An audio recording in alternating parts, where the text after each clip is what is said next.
Ang masasabi ko ay unang-una binabati ko ang mga taga-Romblon sa okasyon ng piyesta dito sa Odjongan.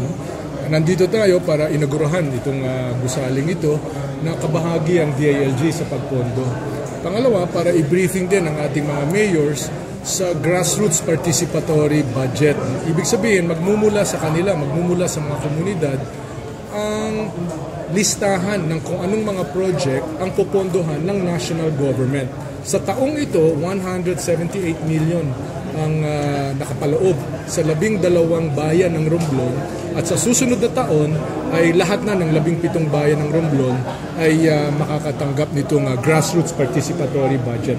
Sa pangalan pa lang, grassroots participatory budget process. Ibig sabihin, mula sa grassroots, hindi mula sa mga politiko, hindi mula sa mga mayayaman, hindi mula sa kung kanino, kung hindi mula sa grassroots, ang mga komunidad mismo ang magsasabi, kailangan namin ng footbridge, kailangan namin ng deep well, kailangan namin ng irrigation, kung ano pa.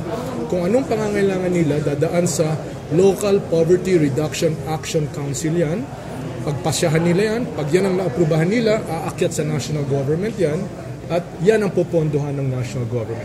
Nagsisimpatiya ako, damandama ko, feel na feel ko yung kalagayan ng mga taga-Romblon at ng Romblon mismo dahil nalalaktawan sila eh. Ang atensyon napupunta sa Boracay, napupunta sa Mindanao, napupunta sa kung saan, at yung Romblon, dati-rate na dinadaanan dito sa Tablas, di ba? Lahat ng airline, patungo ka ng Negros, patungo ka ng Iloilo, patungo ka ng Capiz, dumadaan talaga lang sa Tablas. Ngayon na mas moderno mga eroplano, nalalaktawan na ang Tablas, nalalaktawan na ang Romblon. Kaya pinadama ko sa kanila na hindi sila nakakalimutan ni Pangulong Pinoy. In fact, mahigit 430 million sa grassroots participatory budget process ang darating dito sa loob ng 2 taon. Kaya talagang minungkahin natin sa ating mga local government officials at sa ating mga kababayan na dalhin ito sa tama, bantayan ito at sama-sama tulong-tulong tayo na itong perang ito, itong pondong ito ay mapunta sa tamang project at yung mga project ay magawa sa tamang paraan.